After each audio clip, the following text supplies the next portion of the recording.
Hello，大家好，欢迎来到阿炮的变强笔记。今天我们会邀请到一位神秘的嘉宾，然后他是第一次跟我们来到石门水库观景平台，也就是我们上次跟冯教练一起去的佛陀世界，然后也是他的第一次的尝试。然后我们今天会来讲一下他的心得，以及我们怎么样意外的透过了骑自行车，然后去启动他内驱力的一个过程。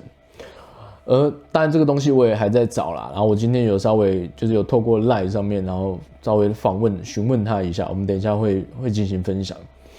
而内驱力这是一个什么样的东西呢？就是说你不透过外在的压力或是一个奖励机制，例如说，我朋友这么做，我爸妈这么做，或是说他们给我施加压力说要我这么做，那我也得这么做。在这样子的状况下，就是我透过一种比较。透过一种压力，或者是说我做这个可以赚很多钱，在这样的状况下开始的这个都不算是内驱力，它比较像是说我的内心中有一股强烈的渴望，我要 follow 着它，然后去往前进。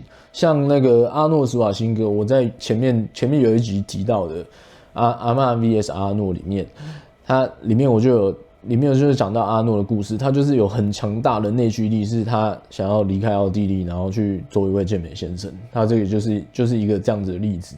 然后我们这次是蛮意外的，就激发出张董他的内驱力。我认为这个算是人生中蛮成功跨出成功的第一步嘛。就是我认为这个成功的定义是自己给的，我认为是这样。有了这个以后，它就像是一个火种，然后点燃之后，然后就可以一发不可收拾，在各位的人生之中。所以，如果有兴趣要怎么样把人生活得更好的朋友，那我们一起听下去。好，那张董，我先简单介绍一下他的背景好了。他大概是20多岁，在德国某大汽车品牌当一位特助，然后他有房有车有老婆有小孩。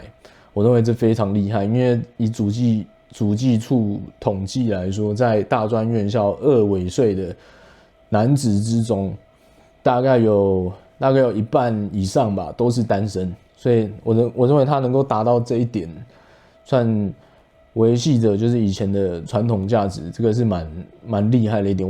我个人认为蛮佩服的啦。我也讲一下他的运动经历好了。张董呢，他18岁之前是有在玩桌球，后来是跑步跟去健身房，然后跑步跟健身房是冯教练冯科科带他去的这样啊，一直到后来疫情的时候，他跟着冯教练还有我一起去骑单车以后，意外的开启了他的内驱力，然后有一次。他通常都是跟着我们去啊，有一次他突然在我们的群组上面就发了一张那个乳菇山的照片，那是我应该是第二次带他上山的时候的一个风景，看到了一个风景，然后我跟冯教练就非常非常的震撼，我想说哇，你竟然自己跑去，然后当然就是大家就讲垃圾话说，怎么不揪？虽然揪了也不一定会去啊，大家朋友都是这样，怎么不揪？然后自己偷偷去这样子，然后可是心里就是非常的佩服，非常的震撼，然后这也开启了他自己一直偷偷去的路。对，阿炮问说你觉得这种内驱力出现的关键在哪？就是我们不找你就会受不了，会想去这样。张董他回答说。我第一次出现这个内驱力，应该是在国中，还有在打桌球，一路打到五专3年级，18岁附近。我其实蛮喜欢打桌球的，但我的伙伴阿白他不一定每次都可以陪我打，所以我曾经有想办法去运动中心的桌球馆报队，可惜那时候他们都是团课，一般民众只能7试1试。后续就有一搭没一搭的打桌球，没有很热衷了。再一次出现这个强大内驱力，就是骑单车的时候，乳菇山第一次去好痛苦，但还是不落地完成。但我觉得，我还是可以耶。所以有几次是独自一人骑车试试看。欧贝亚好像去了3次 ，Propel 去了2次。所以总结下来，我认为内驱力产生的关键不外乎就是成就感或是兴趣，这会让你排除万难的想要执行这件事情，因为很简单。出发只有一个理由，但不出发有100万种理由。Let's go。那我想问一下，就是张董啊，就是你的那个骑车的经历是怎么样？你应该第一座山是泸沽山嘛，对不对？对，我印象第一次跟你们爬这种比较长陡坡的就是泸沽山，没错。那时候还是老板借的车，跟老板借的车，有一台脚踏车。他还在你家对不对？那台还在我家，还在我家。那台叫什么？介绍一下。什么 Obrea 的，反正西班牙的一个品牌这样子。哦，对。老板好潮哦。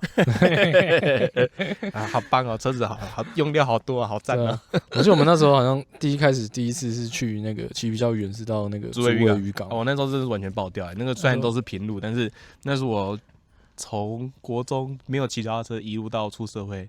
然后才开始再重新踩到脚踏车，我完全踩不动我回到家的时候是跟那个冯教练慢慢把练回去了，那很惨，连平路都踩不动的那个状态。长官来，手指不要乱抠哦，没有叫你放进去，不要那么爱抠。这行不行？这手指有没有大头皮摸洞？有没有？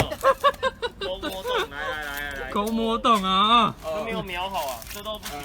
各位也动吧，这通通都不行。好，我来检视一下他的动作。来，哎呦，这个没有，这个连肩窝没有抵好呢。我这拜啊！哦。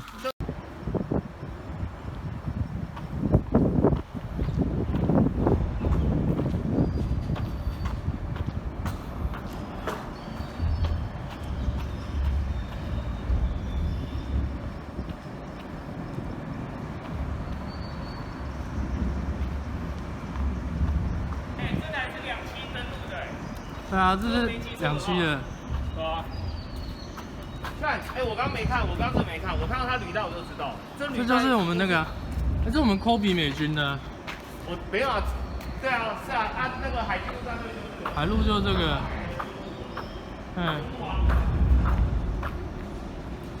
来看一下巨大的 ROC Marine。对啊，什么感觉？我跟你讲，这个我一看就知道，这个我真的懂。造成什么感觉？他一看又知道了，他什么都懂了。没有，这履带一定是。我看他一看就知道了，什么都懂了。这履带怎样？这履带一定是真的吧？因为它这个不是胶条，它是这样子。它是厮杀的，就对。它是把那个扇子往后推一样。OK。我跟你讲，我土木的我懂。好，土木懂。还有那个文琪以前是哪边服役？那5四两，对，5四两的兄弟。好，5四两的那个叫什么？你知道什么？那台车叫什么？假驾专业，人员运输用车啊。好 ，over。这个我记得我们那时候好像中午。就我发现，就但凡中午吃很饱，因为我去了竹围以后，然后又去了那个永安渔港，然后中午都吃超饱以后，我发现我都 Q 掉。有一次我们去永安，然后我回去整个就 Q 掉，回去就完全踩不动。好嘞。对啊，后来你就开始，好像第2次我们就是去泸沽，对不对？对，然后开始就跟你们出去外面骑，然后有兴趣就一直跟这样子。然后脚板山。还有那个大洞山去过一次，没错。那你觉得大洞山跟佛陀世界相比，感觉怎么样？大洞山比较短，平一点，平一点。但是这边佛陀好像比它还要陡。但是大洞山最后一段不知道上去的那，我说我们挑的那一段高地那一段特别陡。我们挑的那一段它比较陡，因为大洞山它有桃园这边它讲有一个什么5洞桃。就是基本上你有5条路线可以上，所以我们那条是比较难的。对，然后我现在是玩了4条路线，对，我应该差不多4条或5条了，忘记了。我们那一条大概应该是算中数上，应该是难度应该算是倒数的啦，就没有到很难。没有到很难吗？对，它是比较轻松的那一条，对。然后好，那。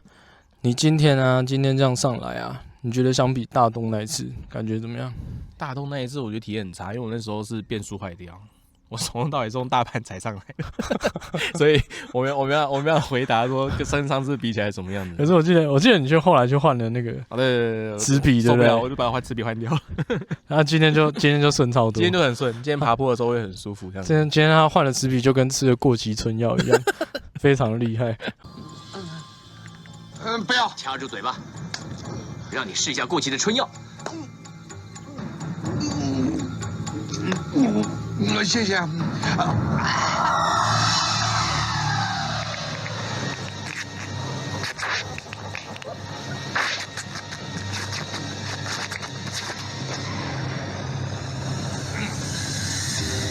那你下次会想要去哪边？你会不会有想说，想要去挑战外县市或怎么样的？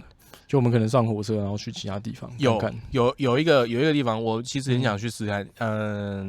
是我老婆她住嘉义，然后那边有个叫做梅山，然后什么36什么？就是梅山136 km 啊，反正就是136弯就对了。那个地形非常棒，这样子。稍微看了一下，台湾有办这个比赛。然后稍微看了一下路线，哇，那也是下去有点遥远，也是很激烈的。如果是北部的话，应该最近的是我不知道那个山是什么，反正它在三芝附近。然后那边有个灵骨塔叫做北海福座，我爷爷葬在那边，所以我们每一次去扫墓的时候，就刚好这个清明要去扫墓的时候，我们每次都会上那个山。那个山上面上去的过程就会超级多骑士的。真的想去那边看看？我也想去试看看。那在哪里嘛？基隆不是？三芝，对，三芝。没有，不太有这个地理概念。三芝应该是吧？我也不晓得。就是在反正Google 北海福座那个附近这样子。对。我那边也是蛮棒的，我也看过这么多年来，然后看过哇，真的是不少骑士都在那边上山，在那边挑战，很厉害。那你平常你应该像我之前跟那个采访我们国家级教练的时候，那你平常应该也是会骑车上班，对不对？对，我因为家里住运气很好，找到一个家里比较近的工作。因为我那时候我也是蛮惊讶，就是说那时候你开始买了车，然后跟我们去骑了以后，我发现说，你竟然开始就骑着它去上班了，我觉得超酷的，骑出兴趣了。对啊，我就会觉得说，试试看，反正不同的交通工具去公司都试试看这样子。因为家里真的很近，所以不管是骑车还是骑脚踏车都很方便。对啊，但是真的很塞车，下班的时候塞车真的很痛苦。像我骑脚踏车到公司，大概只要5到10分钟。如果我开车，然后那天下雨回到家，开车的话要开1个小时，1个小时。那骑脚踏车，骑脚踏车就是5到10分钟啊，5到10分钟。然后开车要开1个小时，说为什么会这样？我走路都比开车还快。我到底为什么要开车？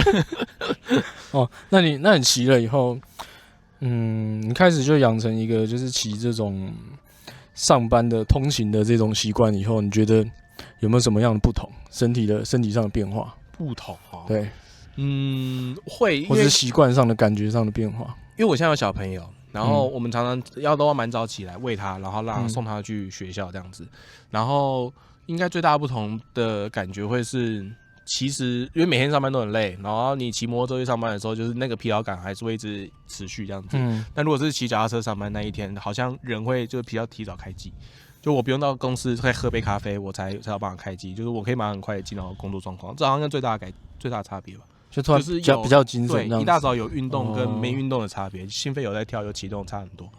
因为像我最近这个工作是在桃园嘛，然后那个是它的楼层的位置好像是在12楼，我们在艺文特区那边。12楼。然后我去的时候，但我去没有骑脚踏车啊，有点太哈扣，对，而且它的交通比较杂一点。我是从中立过去，那有点交通会比较乱。然后我是骑机车过去，停在总图书馆以后，然后用走路走到那个10楼。然后每次走上去的时候，同事有时候看到都会说你走上来甚至有的时候开始会影响到其他同事说，那我跟你。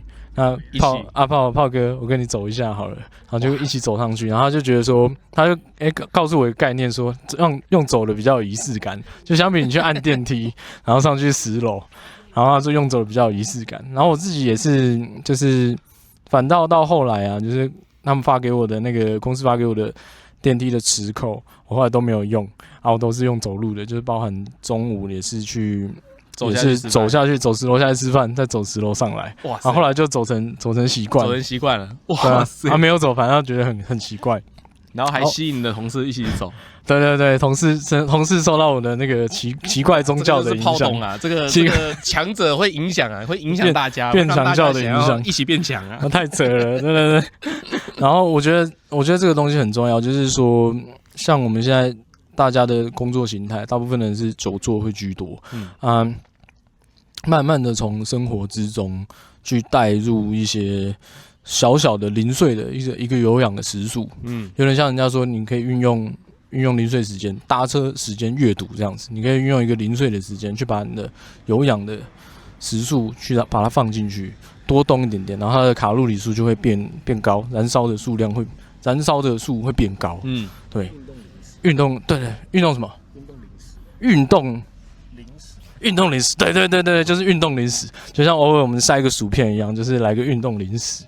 对啊，把这个东西放进去以后，每天的量就会变高，还可以协助你控制自己的体重，尤其在我们这种久坐、静坐，不是静坐，不好意思，久坐的那种常态工作环境之下，它非常的健康，非常重要。我们刚才在聊啊，就是说财富是什么？就是可以帮你赚钱是财富。所以你的身体是你最大的财富，你才有办法去赚钱，就是那种感觉。所以你要把自己的身体顾好。如果多一点这种运动习惯，不管是零碎的也好，还是怎么样，就是要多动。其实真的对身体有差很多。对，我上次看到一个概念，他是说要顾好你的健康，因为当你没有健康的时候，你只想着一件事情，就是我要健康。就是发现大家生重病的时候，应该有一个同感。他生重病的时候，应该从来都不会想说，哦，好，我要赚多少钱，然后我现在老板什么交代我什么还没有做。我是指生重病的时候，你只会想说，我希望我这个病赶快好。没错。然后永远都不会去想说，我现在要赚多少钱，我的股票。股票就是我发财了吗？什么通通都不会去想。No， 对啊，你只会想说，我只希望这个病赶快好，这是第一要务。没错。那所以说，大家就是要健康重要，把自己的健康顾好。好，那我们今天谢谢我们的张董，感谢。下次我们再一起去找其他的地方，我们去开发，看能不能去开发外县市的骑车的点，因为我们大部分收发都是在桃园市地区这样子。对，好，那谢谢大家的观看。然后欢迎大家也谢谢大家跟着阿炮一起每天变强一点点。好，好，我们拜拜，拜拜。